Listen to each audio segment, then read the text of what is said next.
弟兄姊妹平安。前几年一直在说中国的总加速师，现在这个总加速师真是这个速度也是开到了极限。我们这位总加速师呢，常常说他是在下一盘大棋。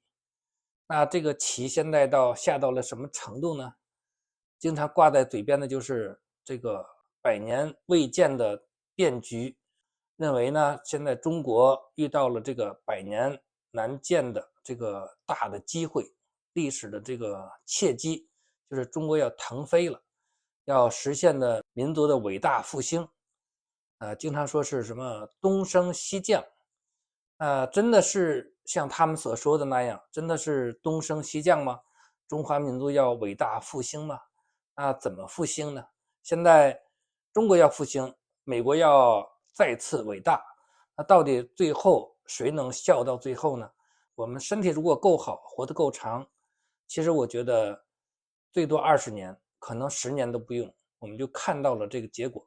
到底是中华民族真正实现了伟大复兴，还是美国又再次的伟大？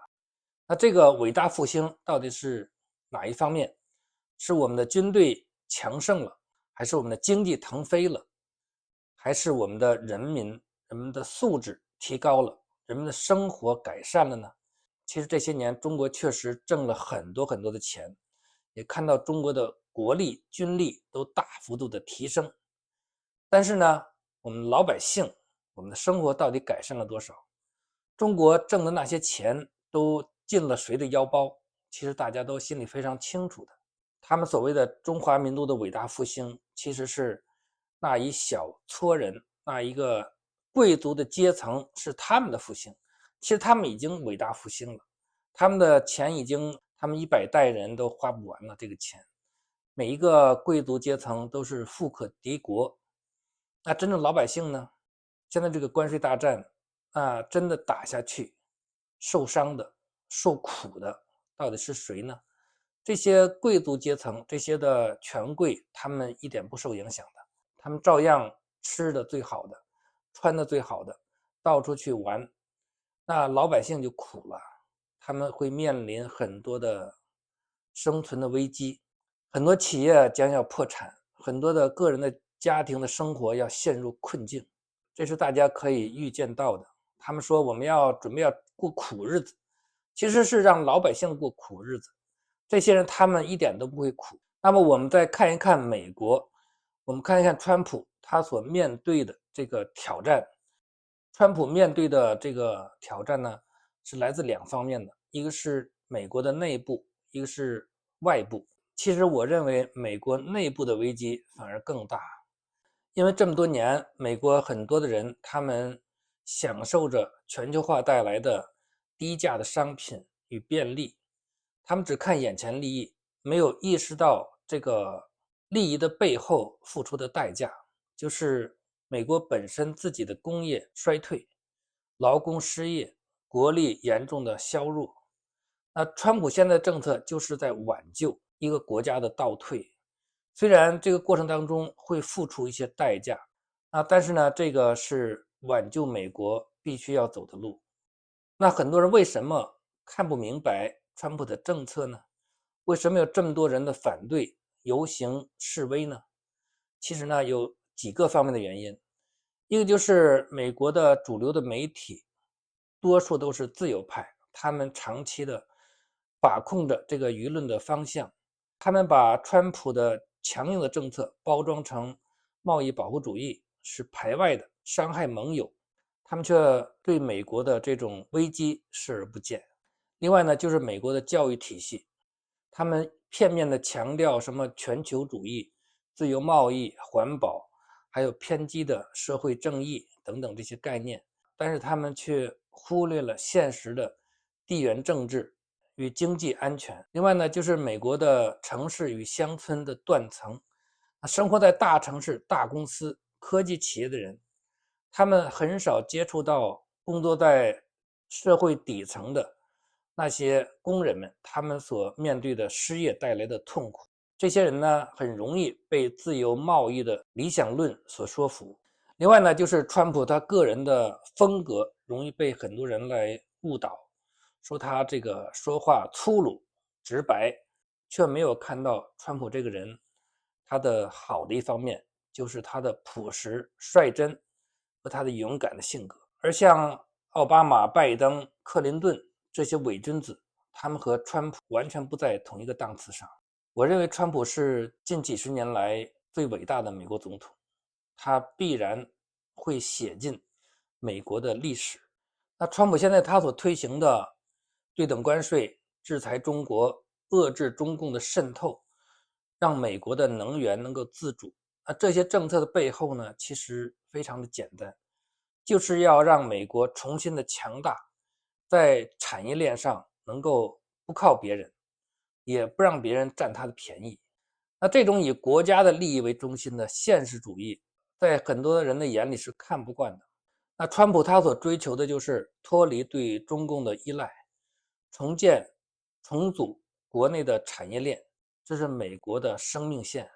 那么，川普所面对的外部的压力挑战呢，就是中共、中国共产党，他的所谓的教义，他们也认为是一种信仰，就是共产主义。这个源头呢，就是德国的马克思。马克思是信撒旦教的，虽然他是犹太人，但是他拒绝真理。他的《资本论》里边主要的精神就是强调资本家剥削工人。其实呢，这个完全站不住脚。他所说的理论呢，就是剩余价值是资本家剥削工人的途径。但是呢，这个理论是完全站不住脚的。大家可以想想一个最简单的道理：如果一个资本家，或者我们用我们中国的话说，就是一个老板，他投资一大笔钱，但是呢，经过几年以后，他的钱全部赔光了，他没有赚到一分钱。这几年过程当中，他聘的那些工人呢，他们失去了什么呢？他们得到的都是工资，几年他们付出他们的劳动，得到回报。但是呢，这个老板他是亏得血本无归。这个时候，马克思他怎样来解读这样的问题呢？当然，如果一个老板挣了很多的钱，可以说老板挣这些钱都是这些工人的血汗，他们帮助他赚的。那假如是亏了呢？是赔本了呢？工厂倒闭了，那这个怎么解释？是不是说这些工人要赔偿这个老板呢？肯定不会这样，对不对？这个资本家赚了钱就是工人的血汗，如果这个资本家赔了钱呢，这个工人也同样这样工作，但是呢，他们不管是这个资本家是赚钱还是赔钱，他们都旱涝保收，他们都得到了他们的工资。所以说这个是一个风险，投资是一个风险，资本是中性的，不能把资本加上一个仇恨，一个这个阶级的烙印。中共现在也有很多的大型的国企，也是资本。那资本如果说资本都是邪恶的，这些国企是不是也是邪恶的呢？国企是不是也在剥削这些工人呢？这种歪理邪说呢，不攻自破。那在人类历史上，可以说这100-200年，共产主义对人类是一个非常大的一个摧残，可以说是一个对很多的国家是灾难。尤其是像大家看到的北韩，中国是一个政治集体，是一个权贵阶层。现在讲的红二代、红三代，其实他们嘴上说的很好，是为人民服务，实际上呢，现在是谁为谁服务呢？中共做的那些事情，文化大革命、6·4屠杀、新疆集中营，还有对基督教的残酷的打压，那这些呢，都是出于魔鬼抵挡真理、抵挡神的行为。中共的这种政治体制，非常像启示录13章里边的兽，就是敌基督这样的掌控人的思想，这个风控言论，经济上这种垄断。那中共对百姓呢是思想控制、洗脑，也是和我们的圣经真理完全为敌的。在约翰福音的8章44节说：你们是出于你们的父魔鬼，你们父的私欲，你们偏要行。他从起初是杀人的，说谎是出于自己，因他本来就是说谎的，也是说谎之人的父。那我们可以看到，整个中共的历史就是一个说谎的历史，他们完全歪曲抗日的历史，歪曲这个国民党，一切都是按照自己的利益，一切都是为我所用。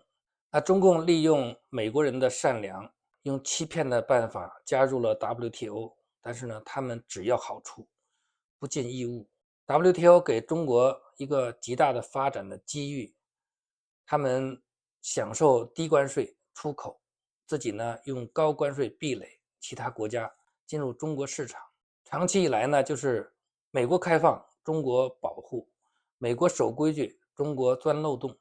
这种欺骗，这种不守规矩，完全是违反圣经真理的。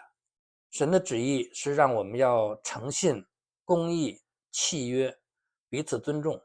而中国的运作模式呢，是欺骗、偷窃、背约，这些都是他们一贯的做事风格。这些呢，都是出于魔鬼，因为撒旦从来都不诚信，他一贯就是偷窃、毁坏。那中共的本质就是享受自由世界的规则，从来不尊重规则，口口声声要的是公平，但是呢，是要这些公平为自己服务的。他的目标不是合作，而是征服。现在美国的产业已经被中国掏空了，各个国家的超市里边到处都是中国制造，很多行业成了中国的垄断。在世界上各个的这种国际机构，包括联合国呀、WTO 啊、世界卫生组织，都是渗透，在当中窃取非常重要的这些的职务。所以现在很多的世界这种机构都已经被中共来掌控了。而且现在中国是美国外债的第一最大的这个债权国。这次的关税大战，我们再从头捋一下。那最早呢，就是川普要求各个国家和他呢要达成一个对等的关税，就是你收我多少，我也收你多少。那就要求呢给中国的关税涨到34%，也就等于是说中国就收美国现在是34%，但是呢，中国马上就回应，我再给你追加34%，也就是说，中国要求我永远都比你高，我可以收你高关税，你不可以反过来收我的。那后来川普就说，那我再加50%，中国也再加50%，你加多少我加多少。后来川普又加到125%，那现在呢，中共也加到125%。其实实际上呢，美国在之前有一个，因为这个芬太尼有一个20%，所以说呢，如果加上川普第一个任期的20%，其实呢，总共已经是增加了165%。中共呢也是很会说现在其实呢125%已经是到了非常高的这个水平了，再增加也没有意义。也就是说，美国的商品现在已经不可能再进中国了。那不管你再涨多少，我不再追加了，我不再回应了。意思就是说我不是怕你，而是说其实没有意义，我就不再跟你玩了。总之呢，打死我这个嘴上都不能认输。就是像中国有一句话叫煮熟的鸭子嘴是不能软的。刚才说了，我们这个关税大战的结果，这些权贵阶层他们一点损失都没有，真正将来受苦的是中国的百姓。很多的出口企业面临的就是破产。我在网上看到很多的南方的这些工厂已经放假了，关门了。这些高官权贵，百姓的疾苦完全不是他们考虑的选项，他们考虑的就是手中的权力，如何压制百姓，只要不造反，只要他们的权力稳固，其他都无所谓。这就是暴露了他们魔鬼的本性，贪婪、自私、残忍。可惜的是，很多的中国的这些百姓们完全看不透，完全不懂这些中共的高官他们的丑恶，反而义愤填膺地骂川普。正像有些人讽刺他们是吃着地沟油的命，操着中南海的心。这些人呢，表面上是忧国忧民，慷慨激昂，实际上呢是又可怜又可笑又可悲。川普是极少数敢于面对中共邪恶本质的当今的世界领袖。就像罗马书13章4节说的，因为他是神的用人，是与你有益的。希望当今世界上所有正直的人、有良知的人能够看透中共的邪恶本质。中共不只是在经济上掠夺，而且呢是在文化意识形态上也是渗透，不断的用各样的方法来给人洗脑。这些年，中国呢是取得了非常重大的胜利，尤其是在美国，在慢慢的渗透，将中国的这种理念渗透进美国，这也是川普所面临的内部挑战的根源。那从属灵的角度来看，川普的出现，或许正是在漠视神对美国的怜悯。在大审判来临之前，神仍差遣人来抵挡黑暗，守护真理，唤醒沉睡中的百姓。我相信这是神的怜悯，也是警告。我真的希望我们这些有良知的人，尤其是我们这些基督徒，我们能够看清楚。以赛亚书1章9节说：若不是万军之耶和华为我们存留余种，我们早已像索多玛和俄摩拉一样了。那今天的美国其实已经站在了末世和崩溃的边缘，撒旦的文化渗透、经济掠夺、无神论、抵挡神的意识形态，如洪水猛兽一般的泛滥，而教会呢，反而是沉睡、妥协，甚至和世界同流合污。那我们感谢神，在这个时候兴起了川普这样的领袖，还有他的团队。我也非常高兴地看到川普团队里边有那么多这个又年轻、有活力，而且呢很正直，帮助川普一同来改变美国。不是川普他自己有多么大的本事，也不是他是一个完美的人，而是因为神拣选他。他也愿意站在自由、秩序与国家信仰的这一边。我相信这个不是偶然的，是出于神。神用他作为这个时代的警钟，来提醒我们回转、警醒，预备将来我们主耶稣的再来。如果这个时候神没有兴起川普，任由民主党败坏下去，可能我们很快就会看见美国不再是美国，自由也不再是自由，将来我们的基督信仰都将成为不法、被禁止、被打压、被封杀。那么我们这些神的百姓，我们还要沉睡多久呢？我们教会还要沉默多久呢？求神给我们一个属灵的分辨力，尤其是我们华人信徒，我们从中国长大，受中国的教育，被中国的洗脑，长期以来在意识形态上，其实我们就是中共的奴隶。感谢主，让我们能够认识神，认识福音，认识真理，让我们从黑暗当中看见光明。那我们不要再受这种魔鬼的谎言的欺骗，让我们真的回到圣经，让我们有这个清醒的认识。这个不是一个政治上的争斗，也不是文化的冲突，而是一个实实在在的属灵的征战。就像以弗所书6章告诉我们的，我们要穿上神给我们的全副的军装，抵挡魔鬼，否则我们一定是失败。我希望我们这些属神的人，我们能够常常的为真理发声，也为美国祷告，也为在中国受压迫、受迷惑的这些我们中国的同胞来祷告。求神保守我们一个爱真理的心，爱灵魂的心。